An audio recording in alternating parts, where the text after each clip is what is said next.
I don't have anything off the top. Daphne, you want to kick us off? Yeah, thank you. Just on Israel-Lebanon, Yeah. I saw Kirby's comments that conversations have taken place over the weekend after the rocket strike in Golan Heights that killed 12 children and teenagers. What conversations has the U.S. been having with Israel and Lebanon since that strike? So I'm certainly not going to get into the specifics of the diplomatic engagements, Daphne, but first let me just say we strongly condemn Lebanese Hezbollah's rocket attack that struck a soccer field in Majd al-Sham's area of Golan Heights over the weekend, killing 12 children. Secretary Blinken spoke with Israeli President Isaac Herzog today. He expressed condolences for those killed, and the United States prioritizes the protection of civilians in any conflict, and we mourn every loss of civilian life.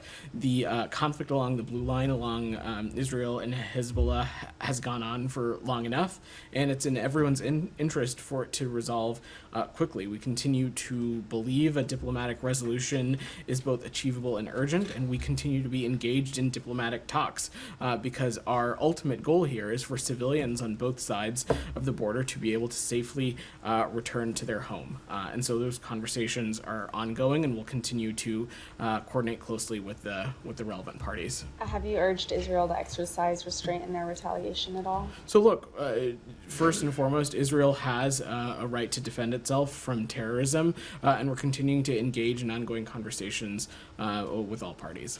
And then just on Gaza ceasefire talks, Kirby said there's no indication that the strike is going to negatively affect those discussions. How confident are you that this won't affect those Gaza ceasefire talks? If this turns into a few days of fighting, as Israeli officials have said they're preparing for, could this derail talks at all? Well, certainly we believe that a ceasefire in Gaza could also help help relieve the tensions along the blue line. It could help relieve those tensions and creating the conditions, as I've said, for displaced Lebanese civilians to go home in the south and for Israeli civilians to go home in the north. As it relates to broader ceasefire efforts, we are continuing to engage in the process. We are hopeful about the developments as they progress. The negotiations are ongoing. We continue to believe that a deal is both achievable, but not only is it achievable, we think that it is necessary and urgent. And so those conversations are going to continue ongoing. Obviously, as Matt and the Secretary and others have said when they've been asked similar questions, it's not helpful to negotiate on the inner workings of those publicly, but we're going to continue to engage in the process. And Hamas has accused Israel of blocking a ceasefire, saying Netanyahu's government has inserted new conditions into the proposal at the latest talks. Is that your assessment as well? And this comes after Netanyahu's visit to D.C., where U.S. officials emphasized the importance of a ceasefire. So are you concerned about the timing? So I'm not going to get into the specifics of the negotiating process, and certainly not going to negotiate from up here. There are a number of complicated details that need to be worked out, and I'm not going to outline those publicly. But again, we think a deal is both achievable and we think it's urgent. And as we have said previously and consistently, there has been a deal that was on the table, and Hamas needs to accept that deal. And we expect these conversations to keep on going. Has Israel inserted new conditions? Again, I'm just not going to speak to the negotiation process from here. Jenny. Following up on Daphne's questions on Lebanon, has the U.S. specifically warned Israel against striking Beirut? Because it's part of its response. I'm not going to speak to specific diplomatic engagements, Jenny. First and foremost, let me just reiterate what I've said previously, is that Israel has a right to defend itself against terrorism. We are continuing to engage, and we're continuing to seek a durable diplomatic solution that ends all types of cross-border fire, and it makes it possible for those who are displaced on both sides to return home. That is our priority. Does the U.S. consider striking Beirut within the right to defend itself, given the potential for escalation? That's just a hypothetical, Jenny. We're not going to get ahead of that process. What we're focused on right now is engaging in a diplomatic conversation with both sides. Our priority is creating the conditions so that civilians on both sides of the borders can safely return home. A number of carriers have canceled flights to Lebanon. How is the State Department preparing to help U.S. citizens who might want to So leave there? we have no higher priority than the safety and security of U.S. citizens overseas. Our message to American citizens in Lebanon continues to be that they should enroll in the Smart Traveler program so that they can receive important messages about the safety conditions on the ground and other considerations and factors that they may have. We don't have any plans for or an announcement as it relates to an evacuation or efforts for private U.S. citizens from Lebanon. I will also use this opportunity to remind folks that as it relates to the travel advisory warning for the entire country, that continues to be at a level 3, and specifically southern Lebanon is at a level 4. Commercial flights, some of them continue to remain available, and so we encourage American citizens to look into those options. But in addition to enrolling in Smart Travel, there's a number of other steps that we think that they can take. They should make sure to have a plan in place. They should also make sure that their U.S. passport is valid. All of these things, if they enroll in Smart Traveler and engage with our consular team, those are things that we can assist with them on. And has there been any change in the posture at the embassy in terms of not. staffing or security? There is not. Well, yeah. Follow on these themes generally. Yeah. I mean, what is the department's understanding, including through the secretary's engagements, of how much of Israel's retaliatory response we've already seen? Were the strikes this weekend the beginning, the middle, the end? I'm just not going to speculate on that, Olivia, and that's something I will leave it to our Israeli partners and the IDF to speak to. What I can say is that what the United States is squarely focused on, which is one, ensuring that we come to some kind of durable diplomatic solution that is that will allow civilians in both Israel and Lebanon to be able to safely return home. That's what our priority is. We'll also continue to remain engaged with officials in Lebanon as well as officials in Israel as well. I mean, the Prime Minister said that the response is coming and it will be severe, indicating that there may be more to come. Is the U.S. preparing for that kind of a scenario? We are engaging with the relevant entities continuously, as well as continuing to remain focused on a durable diplomatic solution. I'm not going to get ahead of what's going to happen here or try to speculate or preview. First and foremost, again, we strongly condemn this attack that struck the soccer field, but beyond that, we're continuing to engage to ensure that there is some kind of durable diplomatic solution, and I'm just not going to get ahead of that. Okay, and so on hostage talks, just to circle back, because, I mean, they took place in Rome. We know it was publicly reported. They broke up within a matter of hours with the Mossad director returning to Israel without an apparent breakthrough. I know you don't want to get into the nitty-gritty, but Hamas said that new conditions have been placed on the table by Israel. Is that inaccurate in your view? You are exactly right that I'm not going to get into the nitty-gritty and outline the details of these negotiations publicly. I'll echo what I just said to Daphne and what you've heard Matt say as recently as last week. We are hopeful about the developments and the progress that is being made. These are processes that are ongoing. We believe a deal is both achievable and urgent. There are, of course, a number of complicated details that continue to need to be worked out, but I'm not going to get into them specifically from up here. That would be unhelpful for the process. What I can say is that there has been too much suffering for far too long, and we believe that it's time for this war to end. We think that a ceasefire can unlock a great deal. We think it creates the ability for hostages, the remaining hostages, to be returned home, including the remaining Americans. We believe that it creates the conditions so that an additional influx of humanitarian aid can make its way into Gaza to help address the dire circumstances in Gaza. And perhaps most importantly, it creates the condition that will allow relevant actors to have serious diplomatic conversations about the region's future and get us out of these endless cycles of violence. That's what we think is at stake, and that's what we're going to continue to work towards. But I know that there is a lot of interest in the details and the negotiations and the back and forth, and I'm just not going to get into those publicly. Sure, it's just for consistency, because Sure. you and Matt and other U.S. officials have not hesitated to say when the ball is in Hamas's court. So I'm just wondering whose court the ball is in now. I mean, U.S. officials last week went to great lengths to stress how much they were dialing up the pressure on Prime Minister Netanyahu. The deal is closable, it needs to be closed, subject to some implementation issues. So who is causing the hang-up now? I'm not going to get into, again, I'm not going to get into the specifics of the negotiations, but let's look at this from a little bit of a wider lens and take a step back here. Consistently, since when I believe it was about a month and a half ago when President Biden went into the Roosevelt Room and laid out the contours of this proposal that had been on the table, this proposal that Israel had agreed to, that Arab partners had agreed to, that the United Nations had supported, that the UN Security Council had supported. Time and time again, it continued to be Hamas that changed pieces of the deal and changed pieces of the proposal. So this is a process that is ongoing, and we're going to continue to work with through this process, and I'm not going to get into the specifics. Okay. I mean, you just said Hamas changed the conditions without saying who is changing the conditions now, but I understand we may not get an answer on this. One more just on the vice president's comments last week, because some far-right officials in Israel took issue with those comments, saying she was calling for a truce or a surrender.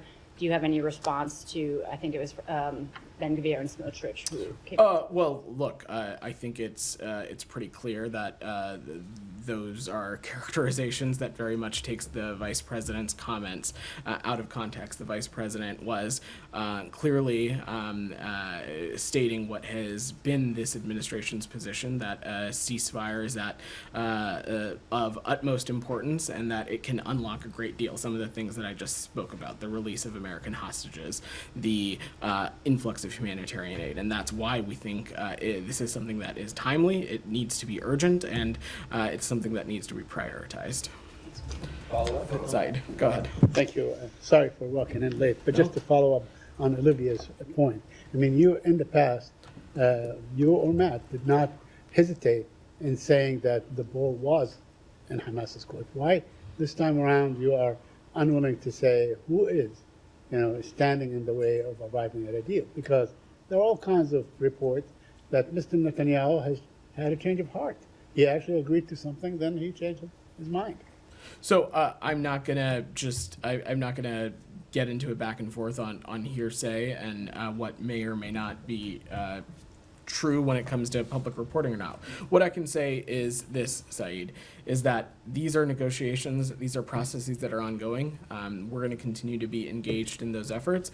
There continue to be a number of details and issues that need to be worked out, but we continue to believe that a deal is achievable. Not only is it achievable, but for all the reasons that I laid out, coming to a deal should be of utmost importance. And it is true that at various times throughout this process, Saeed, Hamas has changed the goalposts. It has changed conditions. That has been true without us getting into the specifics of the negotiations process, which I'm not going to get into now. So you're saying that the Israeli government or Mr. Netanyahu has not changed position from the original I'm just not speaking to the specifics. That was announced by the President of the United States on May 31. I'm not speaking to the specifics of the negotiation site. Okay, just a couple more things, if you allow me. I know on Majd al-Shams, I'm sure that I walked in late, you spoke about that. Yep. But, does that in any way, I mean, it's a tragic incident, of course, but that in any way spotlight the fact that the Golan Heights is occupied Syrian territory, that Majd al-Shams is a Syrian town, that the people that were killed were actually Syrian citizens. Does that spotlight the fact that this occupation, it's time for this occupation to end? Said, our U.S. policy on the Golan Heights has not changed under this administration. That should be no surprise to you.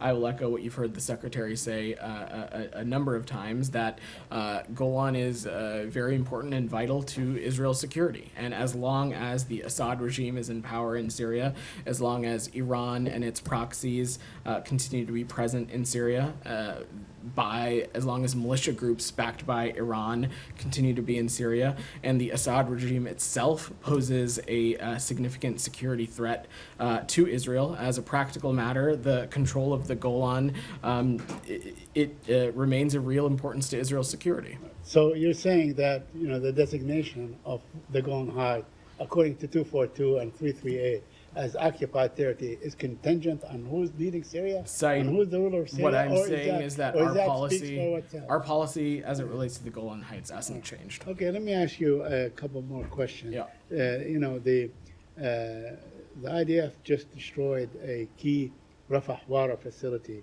Do you have any comment on that? Are you aware of the report And do you have any comment? We have seen those reports, Saeed, and we have been in touch with our partners in Israel and the IDF, or as it relates to seeking out additional information.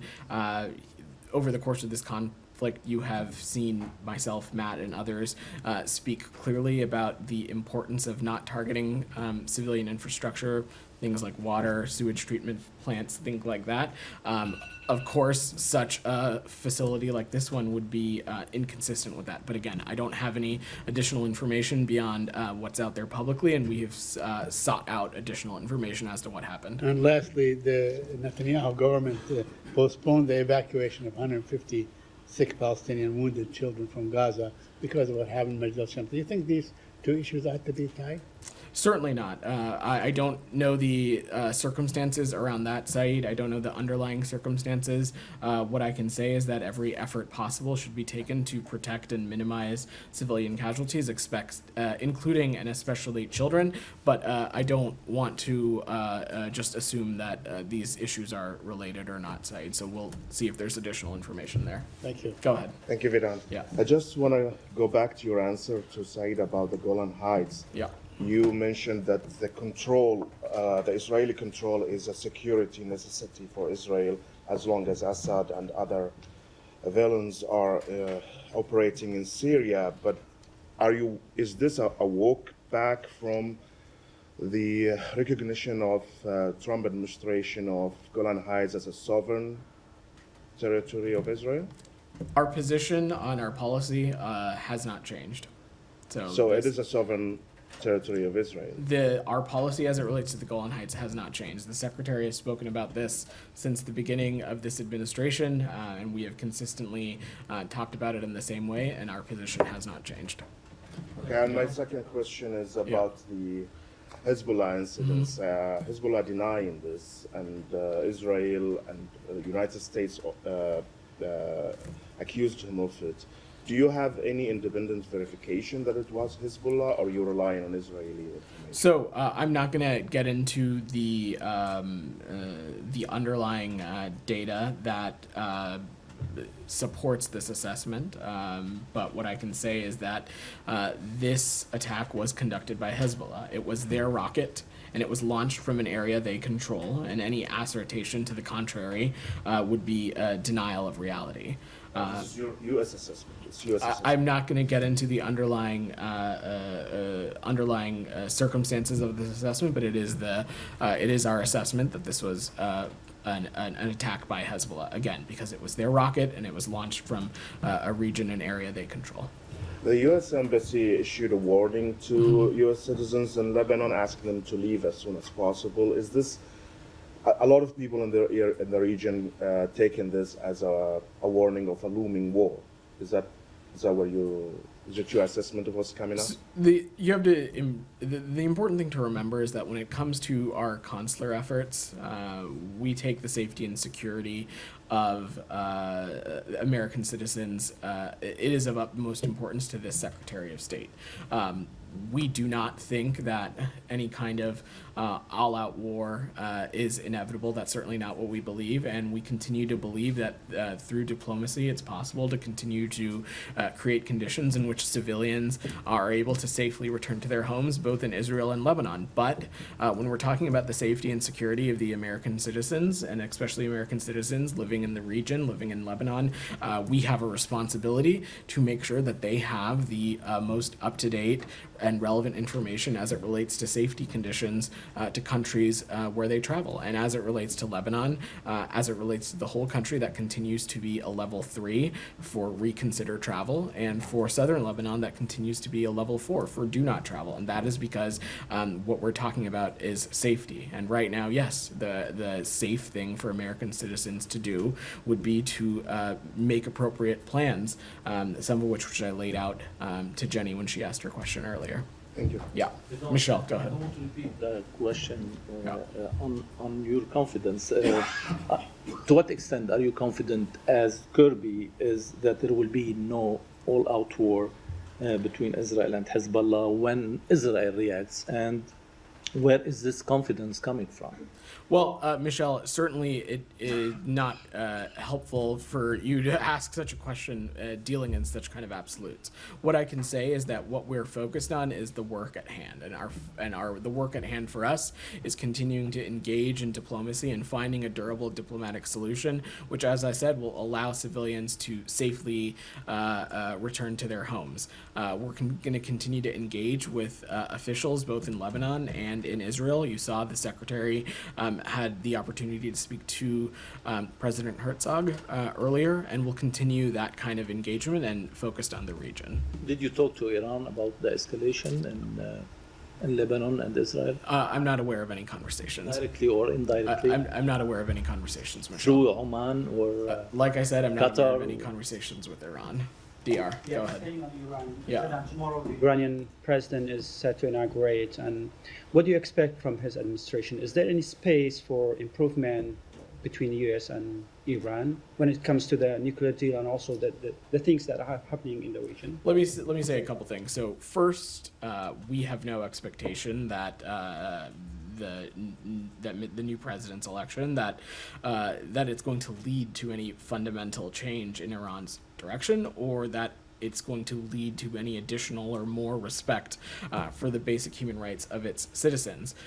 We are going to judge, just as we always have, Iran's leadership by their actions, not by their words or even claims of moderation or claims of wanting better ties. The proof is in the pudding, and the proof is going to be reflected in the actions that they take.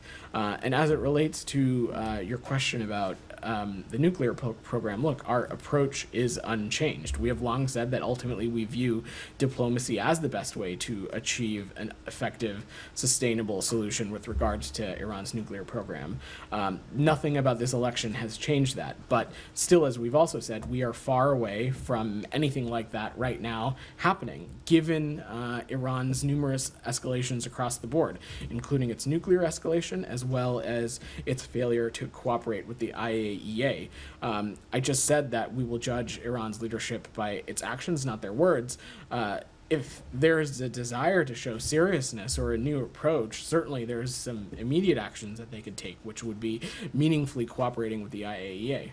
And just staying on the diplomacy. Yeah. It's been a long time that you say that we see diplomacy is the best way to dealing with Iran and the Iranian nuclear program. Has the diplomacy worked with the Iranian government so far? Sorry, I'm not. Has the diplomacy tools worked with Iran to bring Iran to the table and to make Iran to not enrich uranium and to not pursue the dreams of getting nuclear weapon? That is something that we're going to continue to remain deeply focused on. I will say that diplomacy has sought out results that certainly the United States is interested in. If you recall, just last fall or late last summer, you saw through our engagement, we were able to successfully release American citizens who were being detained by the Iranian regime. So certainly there are conditions in which the end result of diplomacy has a desired outcome for the United States. Gita? Yeah, thank you. I want to go back to the Israeli-Hezbollah topic on this. Earlier you said that you're engaged with relevant entities. I was wondering if the U.S. has communicated with the Islamic Republic of Iran about what's going on. Just as Just asked, sorry Michelle about just asked that question. I just walked in. All because good. Today, Pezeshkian, the president-elect, threatened. If you've already answered. I spoke to it a little bit, but I'll give you the Cliff Notes version when I'm answering DR. This new inauguration, this new election, certainly we are aware, we are tracking. We are also tracking the potential formation of a cabinet, but none of that gives us the expectation or the thinking that there is going to be a fundamental change in the direction that the Iranian regime is going in, or that we are going to see a more respect for basic human rights from the Iranian regime. And as I said to DR, the proof is going to be in actions, in the actions that they take, not empty words.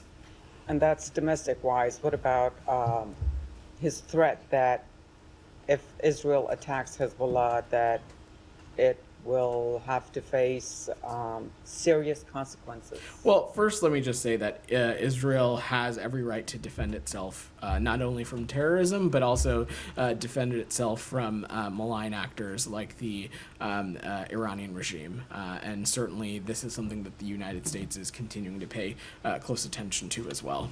Go ahead.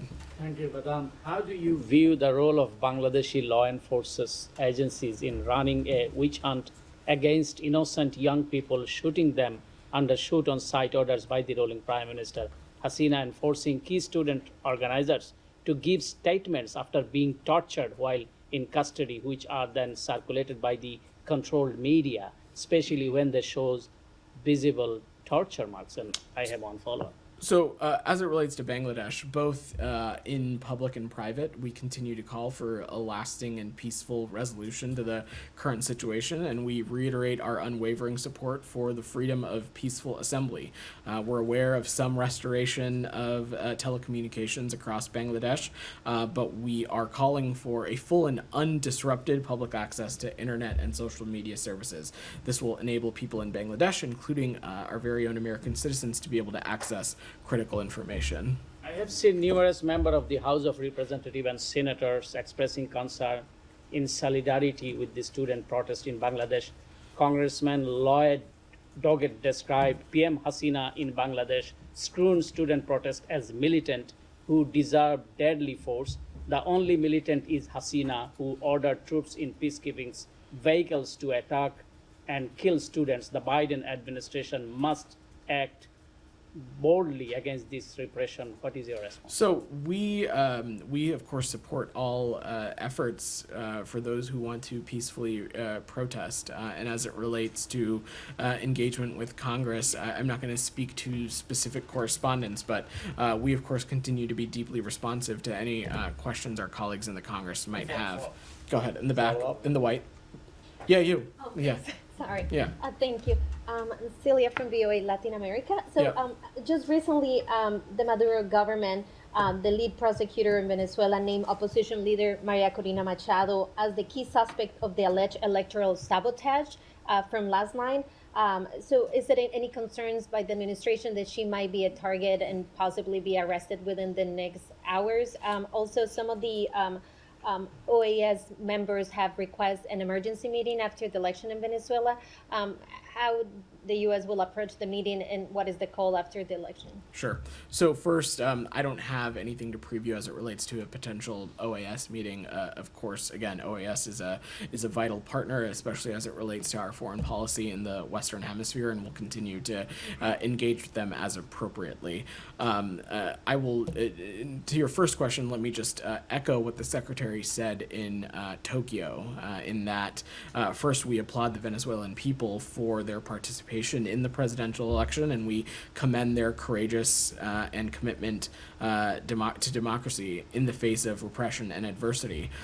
We've seen the announcement from overnight by the Venezuelan electoral representatives, and we have serious concerns that this result does not reflect the will and the votes of the Venezuelan people. And it's critical that every vote is counted fairly and transparently, and that election officials immediately share information with the opposition and independent observers without delay, and that electoral representatives publish the detailed tabulation of votes. That's what the United States is watching for. It's what the international community is watching for, and will respond accordingly. I'm not going to speculate on any particular action that might take place in Venezuela. I will also just so note that this is something that, as I said, countries around the world are watching very closely to. I believe within the hour of before I came down, you saw a number of 7 or 8 countries across Latin America also express serious concern and wanting to see these published detailed tabulation of votes. So that's something that we'll continue to focus on. Just a last follow-up. So right now we're seeing protests in the streets. Just by the cemetery in Caracas is aligned with fire, and then the government is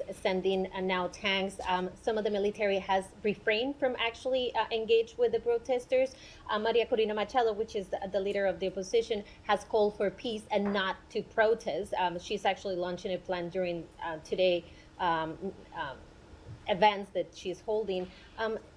is it a concern that this could escalate to a confrontation and that the government will double down into arrest and violence? I'm not going to speculate. Look, we certainly would support anybody's right to peacefully protest and to peacefully make their opinions and their point of view heard. And certainly we would take issue with any kind of violence, especially violence against those who are peacefully protesting. But I'm not going to speculate. Go ahead, in the back. Yeah, you. Yeah, you. Thank you.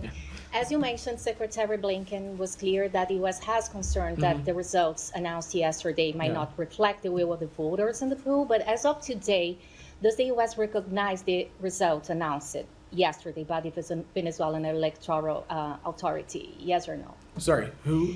If Can you repeat today your the question? United States recognize the result announced yesterday. So we don't have any announcement to make as it relates to that. What we are calling for is the immediate publication of detailed polling results to ensure transparency and accountability. It's something that we are looking for, as well as other international and regional partners. Has there been any recent contact among U.S. officials from here, the State Department, and international observers sent to Caracas, as the Brazilian diplomat Celso Amorim or others? It's certainly something that we're paying attention closely to. I don't have any specific calls to read out for you, though. Go ahead in the back. Thank you, Vedant. Thank you. The Syrian Democratic Force, SDF, declared a general amnesty for detained and ISIS members. Do you have any coordination on this, and how do you look at this? I'm sorry, I didn't hear the first part of your question. Yeah, the Syrian Democratic Forces, SDF in Syria. SDF, Yeah, so they declared a general amnesty for ISIS members to be released in their prisons. How do you look at this? So I'm happy to check back on that. I'm not tracking that issue broadly. When we've talked about the issues relating to the SDF, we've spoken about the importance of prisoners being able to successfully be repatriated to their host countries. But I'm happy to check on this specifically. Separately, recently there have been new attacks on U.S. forces in Iraq, and do you think it is a sign that Iranian-backed militias in Iraq are a threat on U.S. assets anytime? So I'm certainly not going to speak to any threat assessment or get into the details around that, but this is something you've heard us talk about before, in that groups, proxies, malign actors in Iraq who seek to bring harm on American forces or on American installations certainly need to be held accountable and brought to justice. It's something that we believe is important. It's also something that we know that Iraqi officials believe as well. Alex, go ahead. Topics, please bear with me. But before that, let me go back to the Venezuela action. I'm having trouble understanding the U.S. assessment at this point. The Secretary said that it does not reflect the will or the voice of the people. What does it reflect? Is it stolen? Can you be precise about your assessment at this point? Alex, that is exactly what we are working closely in close coordination with partners and allies to unearth, and that is why you saw the Secretary call for a publication of the detailed tabulation of votes, and that's what us and other regional partners are looking for as well. You have also seen some of the like-minded authoritarian leaders of Maduro, let's say his allies, are congratulating him. The Putin of the world, Aliyev, others. Do you think they have compelling information before they jump to a conclusion? Or? Alex, I'm not a spokesperson for those governments, so I will leave it to them. But echoing the Secretary, we have serious concern about these results and have concerns that they don't reflect the will and the votes of the Venezuelan people. That is why it is of great importance that every vote is counted fairly and transparently, and that election officials immediately share information with opposition and independent observers. And on top of that, electoral representatives should publish the detailed tabulation of the votes, and that's what we're looking for. Thank you. Let me move to my region. On Armenia, Azerbaijan, Special Advisor Bano just returned back from the region. He was there all last week. Based on your conversation so far, do you hold any hope in terms of some sort of breakthrough at this point? I'm not going to put a timeline on it, Alex. Of course, this is something that both the Secretary and Coordinator Bono continue to be deeply engaged on, but I'm not going to, I don't have any specific updates for you or a timeline to offer. This is something we're going to continue to work towards. Any comment on tomorrow's forthcoming meeting between Turkish and Armenian diplomats as part of their efforts to, reconcile it? No, I don't have anything to preview, Alex. Again, they're just saying that this is something that the Secretary has been focused on and will continue to be deeply engaged on it. Daphne, you've had her hand up. Thank you. Just on Sudan, have you gotten any response from the staff on whether they'll attend the August talks in Switzerland? We have not. Yeah. Go ahead. Thank you very much. Did the U.S. launch any protest with the French government over the Olympics, starting when they did the whole insult of Jesus? Sorry, did the United States do what? Lodge any protest with France over the insult of Jesus, what they did during the starting of Olympics? Many Christians and Muslims, because Jesus is our Muslim prophet as well. Any condemnation? Yeah, I'm not tracking that there was an insult to Jesus at the beginning of the Olympics, and certainly not something that we would raise as it relates to the Olympics. So I don't have anything for you there. Congresswoman Nancy Mace has introduced a bill where she has asked that the Taliban regime in Afghanistan be designated as terrorist organization. I don't know if you're aware or not, but TTP on Pakistan's side under the U.S. Justice Department is a terrorist organization, but Taliban over there are not. So she has passed this bill. Do you agree or do you support such a bill or no? I'm fairly certain the Taliban is a designated terrorist organization, Jalil. In Afghanistan? No, they're not, sir. But just so you know that Taliban in Afghanistan are not designated terrorists. I think I don't think that's that is accurate. the case. Just last one. Okay. Just last one, Okay. please. Today, 93 member of parliaments, the election commission has moved them to Imran Khan's party, the PTI. The election rigging and all the things have been mentioned to you several times. Are you happy to hear that now justice has been served and the political party has got 93 members back? So look, Jill, as it relates to Pakistani domestic politics, that is certainly not for us to determine. That is for the Pakistani people to decide. What the United States is always going to do, we're going to partner with the government that is serving in the interest of the Pakistani people and the United States' interest, and that has historically been our approach to Pakistan. Goyal, go ahead. Thank you, sir. Two questions. Yeah. One, thousands of protesters were here when Israeli Prime Minister Mr. Netanyahu was here. Mm-hmm. But I want to bring something from my Indian American community and also millions of people around the globe and here in the US when a US flag was torn down, insulted, and burned down, and they took out from the pole and put their own flags. Mm-hmm. It was condemnation around the globe, including here, and people are in painful to see this event here in Washington, D.C. So what message our Secretary of State or this department is getting from around the globe diplomatically, and also at the same time, sir, what message you think those protesters were sending? So I'm not going to try and get in the mind of what message those protesters were trying to send. Matt spoke to this a great deal last week. We, of course, respect and welcome everyone's right to peacefully protest, to make their points of view heard. We certainly would not support or condone not just the burning of the American flag, but the replacing it with paraphernalia and flags that are evocative of Hamas, which is what we saw happen last week. But again, we support and welcome people's right to peacefully protest, but the scenes that we saw at Union Station last week, that was certainly not that. Sir, Doc, go ahead. No, I'm going to work with you a little bit. Go ahead. Thank you, Vedant. Yeah. Why isn't the UN peacekeeping force in Lebanon, UNIFIL, doing its job? Why has it become a farce? And what can the U.S. exert to get UNIFIL to stop Hezbollah? So I will let the United Nations speak to any efforts or any role that they're playing in Lebanon. What I can say from the United States perspective is that we are again focused on coming to a durable diplomatic solution that will allow for citizens on both sides of the border to be able to safely return home. Okay, and then once again, Hezbollah has fired thousands of rockets at Israelis, and yet now, when Israel is forced to issue a reprisal, there are calls for restraint against Israel. Why isn't the U.S. holding Lebanon scot-free in all of this? And where is Lebanon's army to stop Hezbollah? So let me just be very clear about this. At the beginning of this briefing, we clearly condemned Lebanese Hezbollah for this attack on a soccer field. And simultaneously, we continue to believe that Israel has every right to defend itself, especially from terrorism. All right. Thanks, everybody. On this one, yeah, go. Yeah. The UN should renew the UN UNIFIL mandate by the end of next month, August.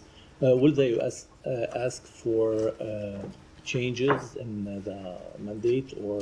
I'm happy to check on that, Michelle. I'm happy to check with the team. I'm not sure the details behind that, but I'll look and get back to you. Thank you. All right. Thanks, everybody.